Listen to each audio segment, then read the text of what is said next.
लोगों को आवारा कुत्तों को अपनाने को प्रेरित करने और आवारा व बीमार कुत्तों की संभाल हेतु फंड अरेंज करने के उद्देश्य से लुधियाना सराभा नगर मुख्य मार्केट के इंडिया फॉर एनिमल संस्था की ओर से एक स्टॉल लगाया गया। इस दौरान संस्था की ओर से लोगों को आवारा कुत्तों को अपनाने के लिए अपील भी की गई। संस्था की तानिया गर्ग ने बताया कि आमतौर पर लोग फॉरेन ब्रीड्स को अपनाने पर जोर देते हैं, जबकि भारतीय कुत्तों की नस्ल भी बहुत अच्छी और हर मौसम को सहने लायक है। इसके अलावा उनकी संस्था की ओर से स्टॉल लगाकर आवारा कुत्तों की संभाल हेतु फंड भी इकट्ठा किया जा रहा है। उन्होंने बताया कि उनकी संस्था कुत्तों के अलावा बिल्लियों की संभाल पर भी काम करती है और अब तक वह 25 कुत्तों को अडॉप्ट करवा चुके हैं। प्रोग्राम हमारा ये है कि हमारी एक एनजीओ है, एनिमल वेलफेयर एनजीओ है, इंडिया फॉर एनिमल्स के नाम से। तो हमारे पास कुछ बच्चे हैं जो पैरालाइज्ड हैं, जो बूढ़े हैं, जो अंधे हैं, तो हमें उनको शेल्टर पे भेजना है, कुछ को गुड़गांव में, कुछ को बेंगलोर में। तो उसके लिए हमारा खर्चा बहुत ज़्यादा आएगा वहाँ पे भेजने का, और उनकी देखरेख के लिए जो हम पैसा देंगे उधर, तो उसके लिए हम फंड रेज कर रहे हैं। साथ के साथ यहाँ पे हमारे साथ ये स्ट्रीट डॉग्स हैं, इंडियन पारिया ब्रीड है ये, जो मिस्टर नरेंद्र मोदी हमारे पीएम ने भी बोला था कि लोगों को अडॉप्ट करनी चाहिए। ये हमारे साथ हैं, ये अडॉप्टेबल हैं। आज अगर किसी ने इनको अडॉप्ट करना हो तो ये फीमेल है, इसका नाम है ओफीलिया। ये है पांडा। तो ये अगर किसी ने अडॉप्ट करने हो तो यहाँ पे अडॉप्शन के लिए भी है। किसी ने हमारे साथ वॉलंटियर करना है तो उसकी भी ऑप्शन है।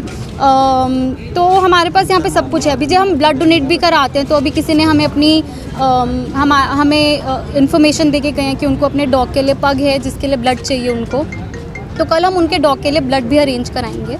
हम सब कुछ करते हैं यहाँ पे। लेकिन जैसे कि अभी आप ये इंडियन डॉग्स को अडॉप्ट करा रही हैं, लेकिन आमतौर पर देखने का लोग क्या कहते हैं कि भाई हमें मल्टीनेशनल जो मतलब फॉरेन जो ब्रीड डॉग्स चाहिए। बिल्कुल बिल्कुल। क्या इनकी फिर कदर क्यों नहीं करते हैं लोग? इनकी कदर, वो होते हैं ना घर की मुर्गी दाल बराबर, है ना। घर के बाहर घूमते हैं तो लोगों को लगता है कि अच्छे नहीं हैं ये, तो ऐसे यहाँ पे तो सड़क पे भी मिल जाते हैं। और एक आई थिंक हम इंडियंस में थोड़ा वो है कि बाहर का सामान कुछ भी हो हमें वो ज़्यादा पसंद आता है अपनी घर के सामान की बजाय।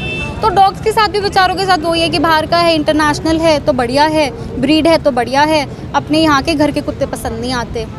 जबकि अगर आप एक पपी देखोगे सड़क के कुत्ते का और ब्रीड डॉग का, वो बच्चे बिल्कुल सेम लगते हैं, आप पता ही नहीं कर पाओगे कि वो अलग हैं। तो डॉग्स एक जैसे ही होते हैं, बस वो हमें फीलिंग ये रहती है कि बाहर का सामान है तो हमें वो ज़्यादा बढ़िया लगता है। तो अभी नगर निगम की ओर से भी काफ़ी किया जा रहा है कि डॉग्स को अडॉप्शन को लेकर कि आप उनको वैक्सीनेशन कराओ या टोकन लगवाओ, तो उसके लिए क्या लोगों को कहेंगे? मेरा ये मानना है कि लोगों को डॉग्स का ध्यान रखना चाहिए। एक तो फीड करना चाहिए, तो जो भी फीड करते हैं उनकी ये जिम्मेदारी भी बनती है कि या तो वो कि इनको यहाँ पे डॉक्टर के ले जाके, या बहुत सारे डॉक्टर्स हैं जो होम विजिट करते हैं, उनसे इनकी वैक्सीनेशंस करवाएं, इनको डीवर्म करें और इनकी स्टेरिलाइजेशन भी कराएं। स्टेरिलाइजेशन से क्या होगा कि इनकी पॉपुलेशन कंट्रोल्ड रहेगी, तो जो बढ़ती पॉपुलेशन है, जो लोगों को उससे दिक्कतें आती हैं, तो वो नहीं होंगी। मैं ह्यूमन नेचर भी इस तरह समझती हूँ कि एक गली में अगर 10 कुत्ते हों तो लोगों को ज़्यादा दिक्कत है, लोग खाना भी नहीं देते और उनको कहते हैं कि धक्के मारते हैं और दूर रखते हैं। पर यही गली में अगर 1 या 2 कुत्ते हों तो लोग प्यार कर लेते हैं, लोगों को लगता है चलो 1 ही है, 2 ही हैं।